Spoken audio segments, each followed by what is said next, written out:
मुंबईच्या दहिसरमध्ये शुक्ला कंपाऊंडमध्ये रहिवाशांची घरं ही तोडली जात आहेत। न्यायालयीन प्रक्रिया सुरू असताना वारंवार कारवाई करून महानगरपालिका नागरिकांना मानसिक त्रास देत असल्याची प्रतिक्रिया स्थानिकांकडून उमटली आहे। गेल्या 40 वर्षांपासून इथं रहिवाशी राहत आहेत। काहींचे व्यवसाय सुद्धा याच भागात आहेत। नागरिकांकडे राहत असल्याचे योग्य ते पुरावे देखील असल्याचं रहिवाशांचं म्हणणं आहे। मात्र महानगरपालिकेकडून 1960 चे पुरावे हे मागण्यात येत आहेत। मात्र इतके जुने पुरावे आणि कागदपत्र आम्ही कुठून नेऊ असा सवाल सध्या रहिवाशी उपस्थित करत आहेत। त्यामुळे या प्रश्नावर कायमस्वरूपी तोडगा निघण्याची अपेक्षा व्यक्त केली जाते।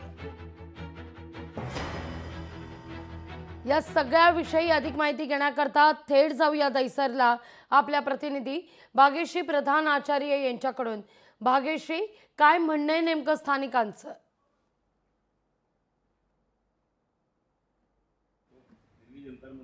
हे लागवी आपण बघू शकतो की कशा पद्धतीने इथे तोडकाम झालेलं आहे। खरं तर इथे व्यावसायिक गाळे आहेत आणि जवळपास हे गाळे 58 आहेत। त्यामुळे छोटे छोटे व्यवसाय इथे चालतात। हातावर काम करणारे जे मजूर आहेत ते इथे अनेक मजूर काम करतात। त्यामुळे एकंदरीत जर आपण बघितलं तर मोठ्या प्रमाणात इथे व्यवसाय चालत असल्याने मुंबईला एक आपण आर्थिक राजधानी देशाची म्हटली जाते आणि याच आर्थिक राजधानीमध्ये असे छोटे छोटे व्यवसाय सगळ्याच जागेमध्ये सुरू असतात। मात्र दहिसर ईस्टला आपण आहोत, तिथे शुक्ला कंपाऊंड नावाचं हे कंपाऊंड आहे जिथे 58 व्यावसायिक गाळे आहेत। लोकांना हातावर काम करण्यासाठी काही व्यवसाय इथे सुरू केलेले आहेत की आपलं रोजचं पोट भरता यावं। आणि आत्ता जर आपण बघितलं तर हे गाळे जे आहेत ते महापालिकेने पाडलेले आहेत। खरं तर हे जे प्रकरण आहे हे न्यायप्रविष्ट प्रकरण आहे। मात्र आत्ता आपण बघतोय की न्यायप्रविष्ट प्रकरण असताना देखील महापालिकेने हे गाळे तोडलेले आहेत। काही जण आपल्या बरोबर आहेत, आपण त्यांना विचारूया लागवी नेमकं काय झालेलं आहे ते। दादा, काय सांगाल, काय झालंय एक्झॅक्टली, कशा पद्धतीने तुम्ही बघताय? हे बघा, इकडे ना म्युन्सिपालिटी आमच्याकडे 1960 वगैरेचे डॉक्युमेंट मागतात आहे। आम्ही डॉक्युमेंट दिलेले आहे। आम्ही जवळपास इकडे 40 वर्षापासून आहात, व्यवसाय करतात। आता 1960चा आमच्यावर कायदा का लागू करतात आहे तेच आम्हाला विचारायचं आहे सरकाराशी आणि इतर हे म्युन्सिपालिटीच्या अधिकाऱ्यांची। आमच्यासाठी असा अन्याय का? 2011चे तुम्ही जे सरकारी जमीन असतात त्याच्यावर अतिक्रमण करतात त्यांना तुम्ही लिगल ठरवतात। आम्ही इकडे प्रायव्हेट जमीनवर आम्ही पैसे देऊन ज्यांचे घर बांधले, ज्यांच्याकडनं घेतलेली आहे जागा, त्यांना का अपात्र करतात? इथे आपण म्हणता की व्यावसायिक जमिनी आहेत, व्यावसायिक गाळे आहेत। किती लोक मजूर काम करतात इथे? किती लोकांच्या पोटावर येणारे हा प्रश्न? हे कमीत कमी 1000 ते 1500 कमीत कमी लोक इथे काम करतात आहेत। लहान फॅक्टरी आहे, मोठे आहेत युनिट, आणि त्या सोडून पण ॲन्सिलरी इंडस्ट्री दुसरे की जे लोक आमच्याकडे टेम्पोवाले असतात, जे मालवाहक घेऊन आमचे माल घेऊन जातात, येणारे असतात, ते तुम्ही जर मोजणी केली तर अजून आकडा वरती जाणार। दादा, नक्कीच 1960 चे जे कागदपत्र आहेत ते तुमच्याकडनं पालिकेकडनं मागितले जात आहेत। मात्र हे तुम्ही जे लोक इथे राहताय ते कधीपासून राहताय? नेमकं ह्या कंपाऊंडची हिस्ट्री काय आहे, इतिहास काय आहे? बघा, इतिहास म्हणजे असा आहे, 76चा जवळ ह्याला डेव्हलप केलेला होता आणि तिकडपासनं ते चालू आहे आणि एकमेकांना विकायचे।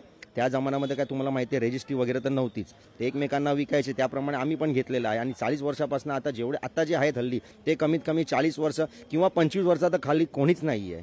आता इतके लोकांना तुम्ही सडनली सांगतात की आम्हाला 1962चे डॉक्युमेंट पाहिजे, हे कसं काय चालणार? हे प्रकरण काय आहे? न्यायालयाने स्टे आणलेला नाही अजून, तुम्ही त्यासाठी काही प्रयत्न तुमचे सुरू आहेत का? काय सुरू आहे सध्या?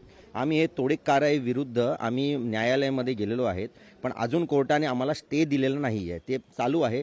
परंतु आमचा केस चालू असताना पण BMC तोडायची का घाई करते ते आम्हाला समजत नाही। तिकडे तुम्ही रिझल्ट तरी येऊन द्या। कोर्टाने अजून आम्हाला स्टे तोडायला नाही दे, पण आमचा केस तर चालू आहे, ते कशाला तोडतात? त्यांना एवढी घाई का आहे तोडायच्या? इतके वर्ष होते तर केसचा रिझल्ट येईपर्यंत का ते थांबू शकत नाही? नक्कीच, तर आपण बघतोय की इतके वर्ष आहे हे कंपाऊंड, तर आता उपस्थित होतोय। तुम्ही वारंवार या ठिकाणी उल्लेख करताय की व्यावसायिक गाळे या सगळ्या परिसरामध्ये आहेत। व्यावसायिक गाळ्यांसोबतच हा सगळा काही रेसिडेन्शियल परिसर असल्याचं कळतंय। इथं काही रहिवासी वास्तव्य करत होते का? गेले अनेक वर्ष काही घरांमध्ये राहत होते का? या सगळ्याचा देखील मुद्दा या निमित्तानं उपस्थित होताना दिसतोय। केवळ व्यावसायिक गाळ्यांचा हा परिसर आहे की इथं काही रहिवासी वास्तव्यास सुद्धा आहेत? 17 घरं आहेत अशी माहिती मिळते सध्या या परिसरामध्ये। खरं तर हे जे कंपाऊंड आहे लागवी हे अतिशय मोठं आहे।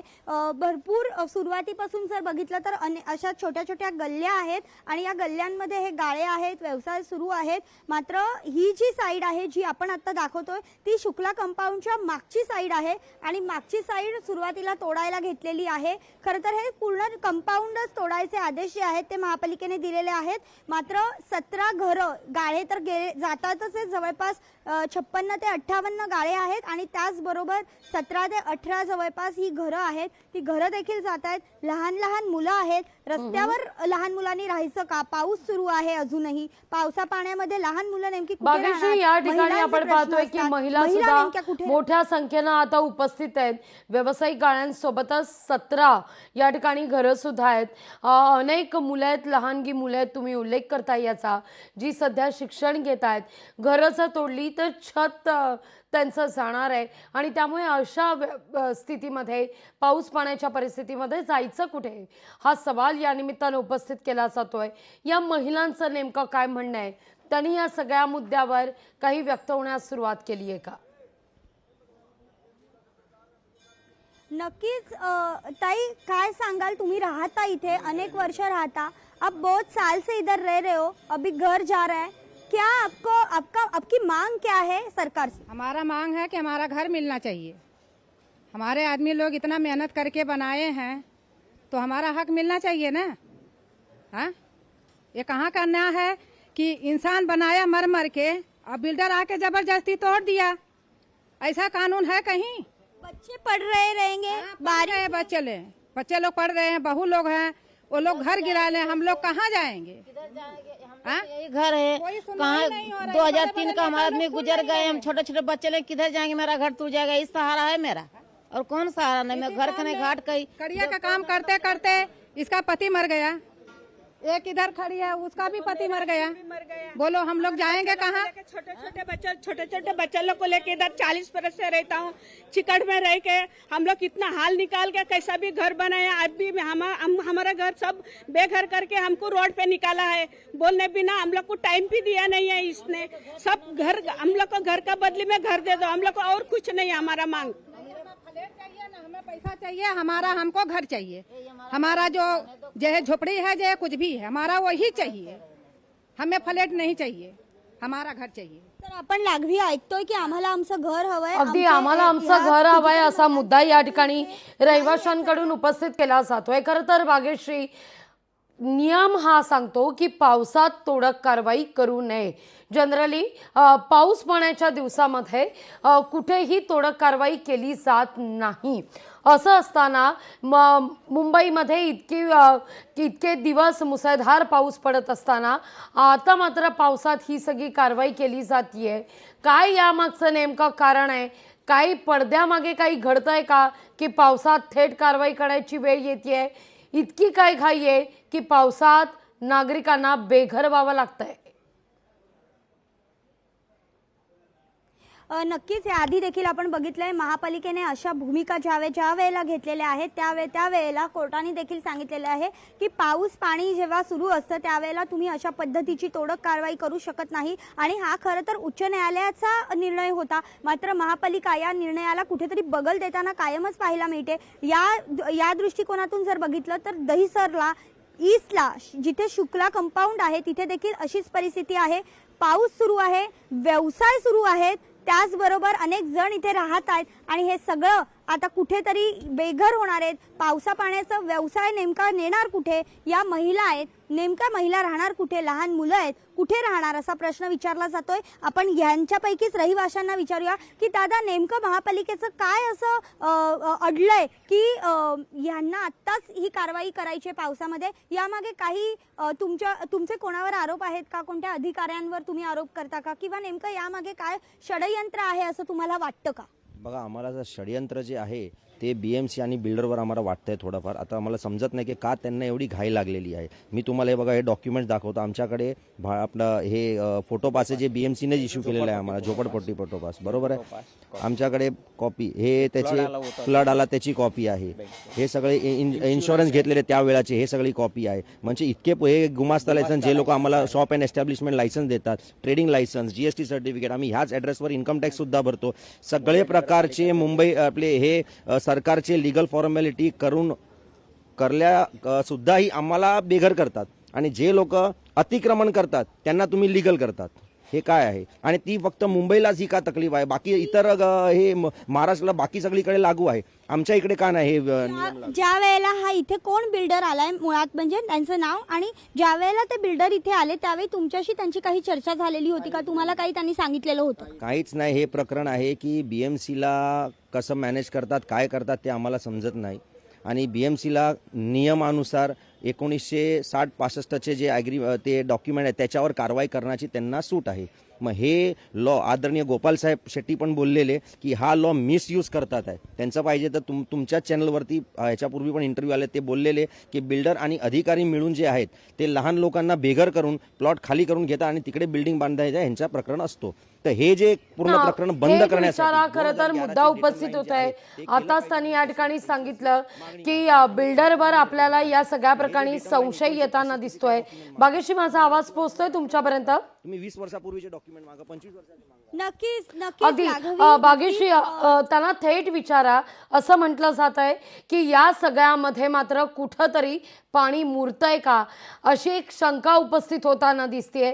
स्थानिक नेते त्या ठिकाणी काही पोहोचलेत का? लोकप्रतिनिधी त्या ठिकाणी काही पोहोचलेत का? आणि जर पोहोचले नसतील तर मात्र बिल्डरांकडून थेट पैशांचा काही व्यवहार झालाय का, त्यांना काही पैसे देण्यात आलेले आहेत का, अशी एक शंका उपस्थित करण्यात येते.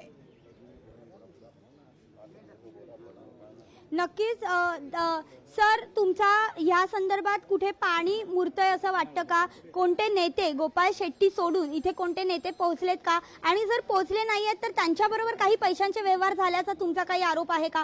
काय एकंदरीत सध्या स्थिती आहे? आम्हाला फक्त न्याय पाहिजे, हा पहिला मुद्दा आमचा आहे. आम्ही आज 35 वर्ष इथं राहतो. आमचं सगळं ओरिजिनल आहे असून आम्हाला फेल करतात. तर आम्हाला हा कायदेशीर कारवाई तुम्ही करून आम्हाला कोणत्या नेत्यांबरोबर काही बिल्डर्स त्याला पाहिजे त्याला आम्ही आणले. त्यांच्याने आम्हाला आज संरक्षण दिलेलं आहे आणि त्यांच्याशी आम्ही आज लढतो आहे. त्यांनी मार्गदर्शन आम्हाला केलेलं आहे की काही घाबरू नका, आम्ही तुमच्यासोबत आहेत, एवढं सांगितलेलं आहे. तेव्हा आता काही शाळात येतील, ज्यांना आम्ही हे केलं त्याला त्याच्यानंतर काही पुढचा मार्ग आहे तो काढतील ते. नक्कीच. तर आपण बघतोय की आणखीन काही जण आपल्याबरोबर जोडले गेले. आपण विचारूया. बोला दादा. ये क्या है, ये जो बिल्डर ने है ना, जो अपना ज़मीन अपने 7/12 अपने नाम पे किया है, ये टोटली ही फ्रॉड करके किया हुआ. यहाँ उसने 208 अपना टेनेंट रूम दिखाया है, जबकि यहाँ सब फैक्ट्रियाँ हैं, 58 गाले हैं. और उधर कोर्ट में ऐसा बोलता है कि मैंने अनुज उस खतरी करके है, पहला खतरी ने लिया और बोला उसने डेमोलेशन करके मेरे को दिया है. और ये लोग बाद में अनक्रित करके घुस गए, जबकि हमारे पास में 80 से सबके पास में 1980, 76 लाइट बिल, शॉप एस्टैब्लिशमेंट, सब फैक्ट्री के सब जितने पेपर्स हैं वो सब कुछ है. वो कैसे उसने 208 टेनेंट दिखा के अपने नाम पर ज़मीन कैसे करा ली, जबकि हम शुक्ला से लिया था और शुक्ला को हम लोग रेगुलर रेंट दे रहे हैं, आज तक रेंट दे रहे हैं. प्रॉपर्टी टैक्स हम लोग हमारे नाम पे भर रहे हैं. जब बीच में प्रॉपर्टी टैक्स लेने को आए थे BMC, तभी भी हमारी लाइन वाइन काट के बोला पहला टैक्स भरो, बाद में हम तुम्हारे को चालू करेंगे. तो अभी भी हमने टॅक्स अभी 2025 तक टॅक्स भरा हुआ है. नक्कीच. तर आपण बघतो एकंदरीत की आता यांच्याकडनं हे जे सगळं सांगितलं जातंय राघवी मॅडम, ते सगळं असं आहे की यांचं डायरेक्ट थेट खरं तर बिल्डरवरच आरोप आहे असं आपण म्हणू शकतो. कारण बिल्डरवर ते म्हणतात की हे जे काही त्यांनी अग्रीमेंट केलेलं आहे तेच मुळात फ्रॉड आहे असं या सगळ्यांचं सध्या म्हणणं आहे. गोपाळ शेट्टी थोड्याच वेळात इथे पोहोचतायत. नेमकं त्यांचं म्हणणं काय आहे ते देखील आपण ऐकून घेणार आहोत. अगदी भाग्यश्री, तुर्तास धन्यवाद तुम्ही दिलेल्या एकूणाच्या सविस्तर माहिती करता. लोकशाही मराठी ऐका, पहा, जागरूक रहा।